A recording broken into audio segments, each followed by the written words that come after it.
me at least, is self-doubt and the want and need to support yourself financially. Right. These are two big ones, but I was able to overcome them both. Thank God. Because self-doubt is like something that, as a creative, I can honestly say, I feel like we all kind of deal with that. We all kind of compare ourselves to other artists that we see at times, and it kind of makes us feel a certain type of way. So what I learned with self-doubt is knowledge of yourself, like knowing who you are, knowing what makes you special, and knowing the things that you're talented at and what you're capable at helps you build up your confidence in moments of self-doubt, I guess that's the word. But the other aspect of it is learning about other creatives who came before you, who have some of the same issues or have some of the same obstacles, seeing that they're successful and seeing how they got to where they are in their life. It gives you the confidence to know that a career is possible. It's not only that it's possible, but you can be successful and you don't have to starve. You know what I'm saying? I know it's a thing about the starving artist, but as you can see, all of us are creative professionals. We all do this as our occupation. We all do creativity for our livelihood.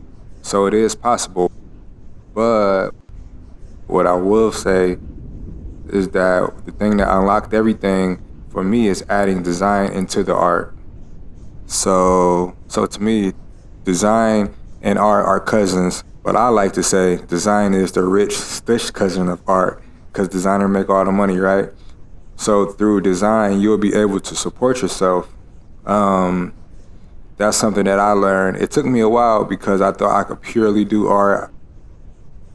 I could do painting and drawing and be successful. And you can be successful to a certain level, but if you really want to sustain yourself, learn the skills and tools of design. That would definitely help. So once you learn these things, you'll be able to incorporate your art into the design, and that will give you a unique advantage over other designers, because once you start designing and getting into the world of design, you will see that most designers aren't talented artists. They're just technically skilled, you know what I'm saying? So your art will be your superpower, and it will give you a leg up on a lot of designers. Like, for example, if someone wanted an album cover, you can do a painting or a drawing and add some design elements. For example, like you'll create something unique that you can also sell for a higher price because of your talent, you know what I'm saying? So I know that there's enough musical artists out here. There's enough musical artists to go around. There's a new artist all the time, and they always need new concepts. They always need album covers. They always need flyers. That's something that's never going to stop. So, and then you can also incorporate fashion and like streetwear stuff like that, you know what I'm saying? That's another aspect of me. I started print my artwork on t-shirts, and then print my artwork on phone cases, print my artwork on tote bags, print my artwork on everything. So by doing this, it allows you to make some money and also have a mindset of this is merchandise for what I want to do. Like normally when I do shows, I bring merchandise with like all of these paintings, right? So I will put this on a t-shirt, or I put that on the back of a phone case, you know what I'm saying? And then also sell the phone case or the t-shirt, because most people, they won't be able to purchase this straight out, right? But they can purchase a t-shirt, they can purchase a phone case, they can purchase a tote bag, you know what I'm saying? So those little things just help you sustain yourself and keep being creative and keep going with it. And then the other aspect of it too is I really want to speak about is the new reality we have to deal with. It's AI. and machine learning and algorithms and all this stuff. So I know it's frustrating. I know because I'm in the field, so I see it firsthand how frustrating it is. But the way I look at it is that eventually people will get tired of AI because they're going to be flooded with it. You know what I'm saying? It's everywhere, right? So I always suggest to people that right now is the time to really ramp up your own personal, traditional, creative art skills. You know what I'm saying? So showing people the actual work, like what it actually takes, so that can differentiate you from the AI. You know what I'm saying? So a prompt, it can never do what you do because you have your own style. We have our own skills. So it's kind of like a man versus machine thing. But at the same time, I honestly do think we're gonna get to a point where people are tired of seeing AI. People want to see the real thing. You know what I'm saying? So if you could amplify and magnify your traditional art skills, like your painting, your drawing, your sketching, your hand drawing, handmade things, I feel like that would be the way to battle some of these machine learning, AI, algorithms, and things like that. But what I will say is, you should also learn AI and learn the algorithms. You got to know the rules so you can break them. You know what I'm saying? So I'm not someone who wouldn't learn new technology just to stay pure, because that's going to leave you in the past. So you got to know what's going on. But if you use that, like saying the design, you can use the algorithm, AI, and all that stuff to amplify your traditional creative work. You know what I'm saying? So for example, like me, I do a lot of process videos on TikTok, right? So what I realized is that process videos get a lot more attention than just showing the artwork. You know, so people want to see the process. And I never show the full process. I show like paint here, paint there. Like, I don't do a full time lapse because I don't want to give them all of the, you know what I'm saying, all of the sauce. I just give them a little piece here, a little piece there, and post it. So most people, they just want to see that you're actually doing it. They don't really care so much about the technical skill and how much of the process they see. They just want to see that it's actually a real hand-created piece. So what I will say is, process videos, I know most people won't be into speaking in front of the camera on social media, because even for me it's weird. I don't like doing it, but I know it's something that's necessary. So you don't have to become like a vlogger or become someone who has is on live 24 hours speaking to people. You don't have to do that. But what I will say is showing your face and being like someone they can connect the art to. Like, okay, I see them, I know their style, I know their work. That would give you a leg up as well.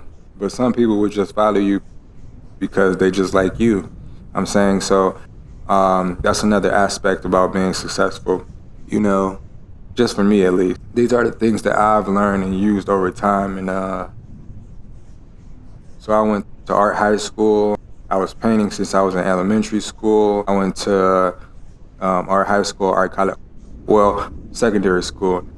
I went to art secondary school, and then I went to art college. I went to art college and graduated. I got my degree and I started working in the field. I had a few jobs like doing like graphic design and stuff like that at first. And then I started doing web design and stuff like that. But I don't like it because it's restricted.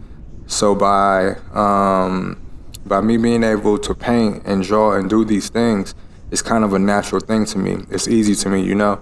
So I don't really have to work too much on it. So I would like use like design and the technical skills during the day to make some money and sustain myself. And then at night or after work, I would paint and I draw and I do those things. So like, for example, I work for a casino gaming company. I live in Las Vegas, Nevada.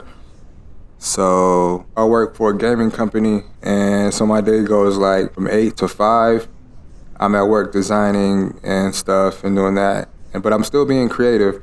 It's just not the traditional painting or drawing. It's like actual technical skills, you know what I'm saying? But once you're talented at traditional art, you'll have an eye, you know what I'm saying? You'll know it looks good, and that tends to lend itself to the design. So that's what I do during the day. After that, I'll eat dinner, take a shower, and then go to sleep. And I wake up really, really early. I wake up like 2 or 3 a.m., and then I paint and draw until it's time to go to work again. So pretty much that's my formula. But I say that to say, just figure out the best time for you just to get a little art in, you know what I'm saying? Also, understand how to preserve the materials, like your acrylics, and learn how to save things, and so you don't have to knock out a full piece at once, you know, because that's one of the obstacles. Like the paint will dry or the color pencil will break and you can't find this color no more, you know what I'm saying? So knowing how to preserve the material, that's a big thing, you know. It's also something that we want to learn how to do, you know. So, yeah. Any questions? Yeah. What do you use to record? Usually I use so I have 3 phones. So I have, hold on, they're all older phones, you know. So I have an older phone, iPhone, an older Android, and so I set up, and I have a tripod.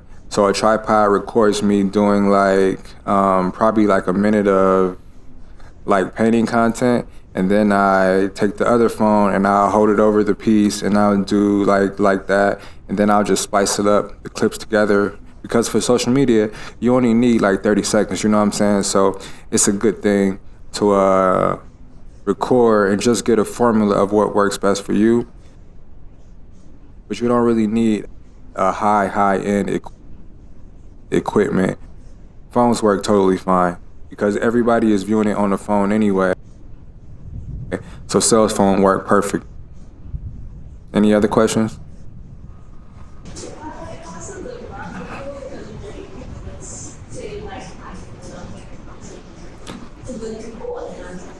Yeah, but a smartphone, pretty much any smartphone that's recent in the last 5 years is pretty good. But what I will say is lighting. It's all about lighting. Lighting is the most important thing when it comes to film. It's all about lighting. So either sunlight or outside sunlight is just the best lighting. Not direct sunlight, but like off-center sunlight. And you can invest in some little lamps or just any type of light. It helps a lot, especially with like older phones or Androids and stuff like that. Yeah, the lighting is almost more important than a phone, honestly. So, yeah. Any other questions? Is there ever been like a artist or anything that you have because you didn't like? Oh, every time. So I do it for me, I've learned that over time, what I don't like, other people may like, you know, because I'm my own worst critic. So I would do a piece and then I'll destroy it, or I won't show anybody and I'll scrap it, or someone may see it and be like, oh, I love that, I would want that, why would you paint over it, or something like that, you know what I'm saying? So that got me in a habit of, even if I don't like it, I still share it, I still post it, you know what I'm saying? And also, I'm not married to the art. I'm not so connected to the art that after I do it, it's for someone else. You know what I'm saying? So I don't want to hold it like I have to sell this. This is my baby, and you can't have it, that kind of thing. I create for other people. So once it's done, it's done. You know what I'm saying? So even if it's bad, even if I think it's bad or other people may like it, you know what I'm saying? So for example, out of all these pieces, right, which one do you think I don't like? All of them? Nah. Anybody want to guess? That one. That one? That one? Nah, it's that one. So I almost didn't bring that one because I don't like it. No, not that one. That one. Yeah. So which one do you think is my favorite that I did? Did that one? That one? That one? Yeah. Yeah, that one. Because I don't know if I could show you guys, but these pieces, they all glow in the dark as well. So, so that one looks really good. That one looks really good under the blue light. So, but that's just like an example, like how you see everybody has their own opinion of things.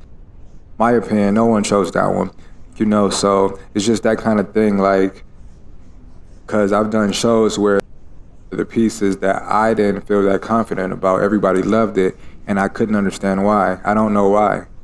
So that just let me know that my own personal taste, my own personal opinion isn't always correct. That's if you want to sell pieces or if I want to connect with people. Because different people see different things in the pieces.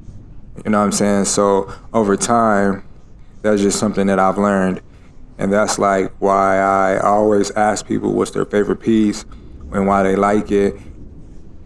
Because by doing that, you gain feedback over time. And you will be able to hit your mark a little bit more. Because we want to create from our own personal place. But if we get feedback like, oh, I like this about this, I like this color, or I like this, we still will we will start to incorporate that in art, you know what I'm saying? It will be more financially better for you. And they'll purchase it because they like it, So it's about them, Any other questions? You got one? Yeah.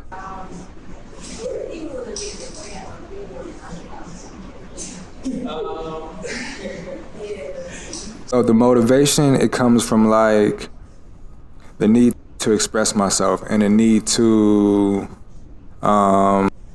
it's like I see things and I want to make things like, okay, that's a good idea.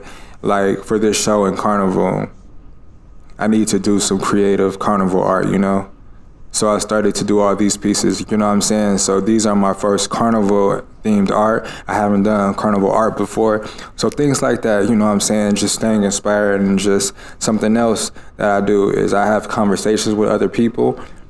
Like I'm just asking them for their interests, what they like, and that sparks ideas in my mind. So like, I like this or I like that, or they'll say, they like this color. Or yesterday I went to the store and I seen this shirt that was like this, or I seen a girl who had this, and that would be in my mind. So the next time that would help me with my next piece. So that same color she said she liked a pink shirt, or the girl had a pink shirt in a bun, I would draw a girl with a pink shirt in a bun, you know what I'm saying? So that type of thing, that's something that inspires me on the daily, just to wake up and do it. It's like a habit. So I'm used to doing it, you know what I'm saying? So I wake up and I automatically do it. But it just takes time to keep doing it at the same time every day. And also seeing the results of it, seeing that if you stay consistent and if you keep going, even if you don't want to do it, if you keep doing it, you'll get some type of results that will also keep you motivated. You know what I'm saying? So the other aspect of it too is I know the more work I create, the more artwork I will sell, because the more people will see it, and that's what you want, you know what I'm saying?